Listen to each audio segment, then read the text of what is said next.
अचेतन प्रधान मान लेना ये तो संभव नहीं है। इसलिए छांदोग्य श्रुति में जो आत्म शब्द है वो चेतन को ही विषय करता है, चेतन को ही बतलाता है, ऐसा निश्चित हो जाता है। और ज्योति शब्द भी लोक में अग्नि के लिए प्रयोग किया जाता है। अग्नि अर्थ में रूढ़ है ज्योति शब्द, लेकिन चूंकि ज्वलन की सादृश्यता के कारण से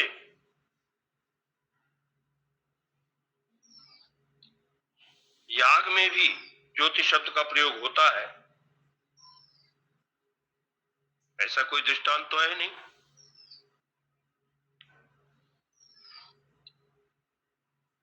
अथवा करके भाष्यकार एक और अर्थ करते हैं कि कौन चेतनात्म शब्दात, इस सूत्र में आत्म शब्द का तो व्याख्यान कर दिया छठे सूत्र में,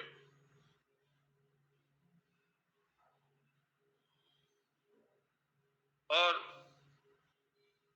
जिस शब्द के बारे में, आत्मा के बारे में पूर्ववादी ने गौणत्व और साधारणत्व की कल्पना की थी, शंका की थी, उस शंका का निराश तो कर दिया था। अभी जो तन्निष्ठ से मोक्षोपदेशात, ये 7वां सूत्र है, इस सूत्र के द्वारा स्वतंत्र रूप से प्रधान कारणवाद का निराकरण किया। अर्थात अचेतन प्रधान सत शब्द से नहीं कहा गया है। ये तस्मात् न अचेतनम प्रधानम सत शब्द वाच्यम, ये भाष्यकार का निर्णय वाक्य है इस 7वें सूत्र के बारे में। अचेतन प्रधान सत शब्द वाच्य नहीं है। क्यों नहीं है? कुतश्च न प्रधानम सत शब्द वाच्यम, सत शब्द वाच्य प्रधान क्यों नहीं हो सकता? इसके लिए फिर अग्रिम सूत्र है, यत्वा वचनाच्च, यदि आत्मा, यदि अनात्मा, अनात्मा जो प्रधान है उसको ही सत शब्दवाच्य मानेंगे तो स आत्मा तत्त्वमसि, वह आत्मा है, वह तू है, इस वाक्य से उस प्रधान का ही उपदेश मानना पड़ेगा। और सुनने वाला, उपदेश को सुनने वाला जो श्वेत केतु है वो प्रधान का ही सत शब्दवाच्य रूप में उपदेश सुन करके, मतलब वो अनात्मा को ही जानेगा, अनात्मज्ञ ही होगा।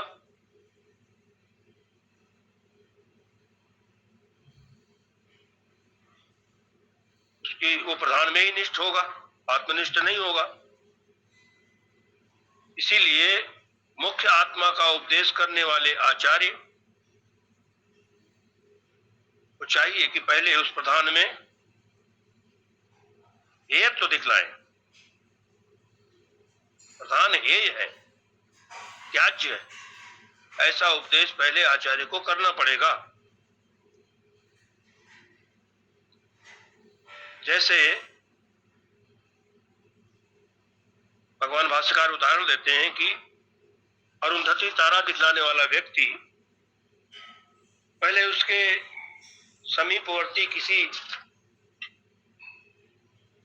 स्थूल अमुख्य तारे को दिखलाता है, जो बड़ा दिख रहा है, साफ दिख रहा है ऐसे तारे को उसकी तरफ जो अरुंधति तारे के समीप में है उसको पहले दिखलाता है और फिर उसी को अरुंधति शब्द से ग्रहण कराता है। उसके बाद उसका खंडन करके कि वो नहीं, उसी के बगल में जो दिख रहा छोटा सा टिमटिमाता हुआ वो है अरुंधति। तो जो पहले ग्रहण कराया था उसका खंडन करके उसके नजदीक जो वास्तविक अरुंधति तारा है उसका बोध करा देता है। ऐसे ही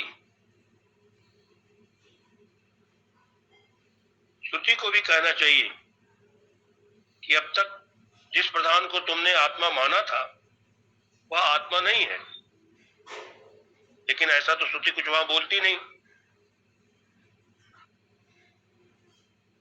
जो सन्मात्र वस्तु है, सद वस्तु आत्मा, उसी का बोध करा करके ही ये छांदोग्योपनिषद का 6वां अध्याय समाप्त होता है। हेयत्व अवचनाच्च, दो हेतु दिया। हेयत्व अवचनाच्च, चकार शब्द जो है इस समुच्चयार्थक है।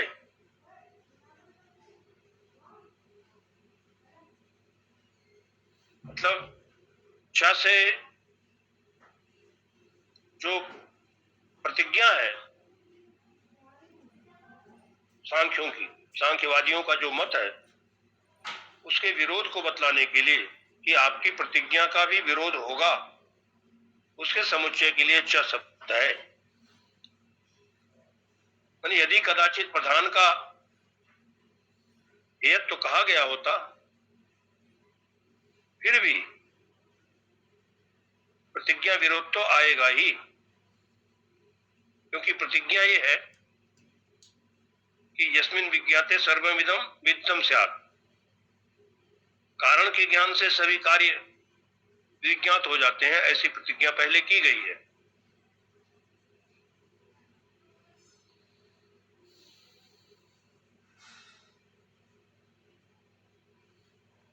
आचार्य उद्दालक उद्दालक अपने पुत्र से कहते ही हैं, उत तम आदेशम अप्राक्ष्यो येना श्रुतम श्रुतम भवति अमतम मतम अविज्ञातम विज्ञातमिति कथम नु भगवत आदेशो भवति इति यथा सोमे एकेन मृत्पिंडेन सर्वम मृन्मयम विज्ञातम स्यात् वाचारंभणम विकारो नामधेयम मृत्तिकेत्येव सत्यम एवं सौम्य सा आदेशो भवति। तो आचार्य उद्दालक कहते हैं कि जैसे हे सौम्य, पहले तो कहते हैं कि तुमने गुरु के निकट उस सदात्मा के बारे में पूछा था जिससे सुनने से भी अश्रुत हो, जिसके सुनने से अश्रुत भी श्रुत हो जाता होगा, न सुना हुआ भी सुना हुआ हो जाता है, अमत भी मत हो जाता है, अविज्ञात भी विज्ञात हो जाता है। तो श्वेत केतुन का भगवान वो आदेश कैसा है, इसका उत्तर देते हुए कहते हैं कि जैसे हे सौम्य, एक मृत पिंड के जान लेने से मृतिका के सभी विकार, सभी कार्य ज्ञात हो जाते हैं, ऐसे ही। क्यों? क्योंकि विकारा वाचारमणम विकारो नामधेयम, विकार तो वाणी से कहने भर के लिए है, मृतिका इत्येव सत्यम, सत्य तो मृतिका ही है, ऐसे ही वह आदेश है। तो प्रारंभ में ऐसा वाक्य सुना जाता है और कदाचित महद आदि जो भोग्य समुदाय है उसके कारण से सच शब्द वाच्य प्रधान हेयत्वेन अथवा अहेयत्वेन विज्ञात हो भी जाए तो भी उससे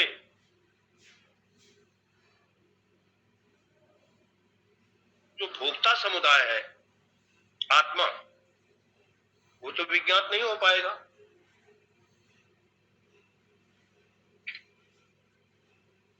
क्योंकि जो भोक्तृ वर्ग है वो प्रधान का कार्य नहीं है, चेतन आत्मा। इसलिए सदैव सोमेदम अग्रे आसीत, इस वाक्य में आया हुआ जो सत शब्द है, उस सत शब्द का अर्थ प्रधान नहीं हो सकता। ये 8वें सूत्र से आचार्य ने सिद्ध किया। और इसी क्रम में अगला सूत्र आता है, 9वां सूत्र, स्वाप्ययात्। स्वाप्ययात्, स्व में अव्यय होने के कारण से।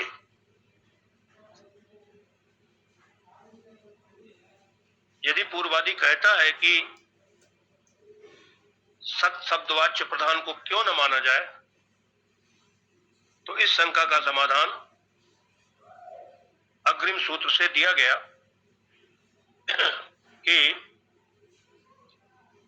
जो सत शब्द का प्रकरण है, सदैव सोमेदम अग्रे आसीत,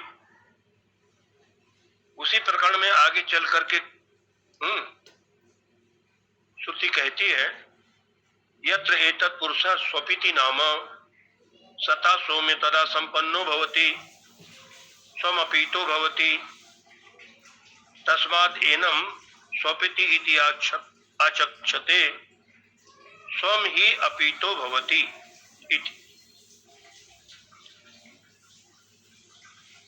तो जहां सत का प्रकरण है, उसी प्रकरण में, उसी श्रुति में आगे कहते हैं कि जहां पर यह पुरुष सोता है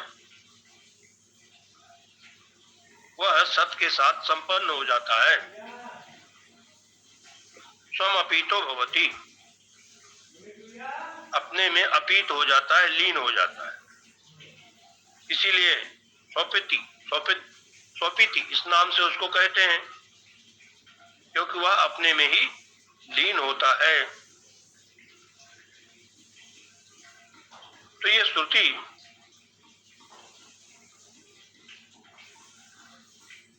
पुरुष का लोक प्रसिद्ध जो नाम है स्वपिति, उस नाम का निर्वचन श्रुति करती है।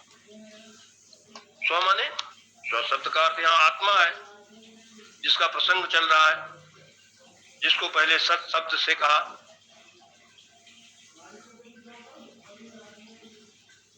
उसी स्व में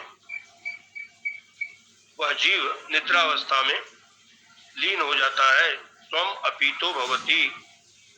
सूत्र से यही स्वाप्ययात्, स्व अप्ययात्, स्व में अप्यय होने के कारण से, अपने में ही उसका लीन होना सुने जाने से, अपने में मतलब आत्मा में, स्व में,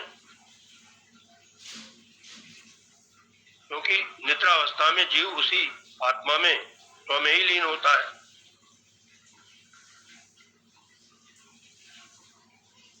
तो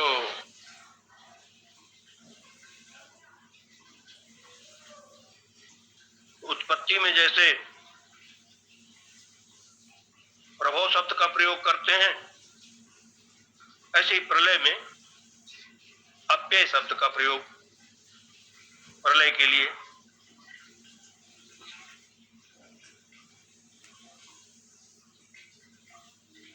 स्वम अपीतो भवति।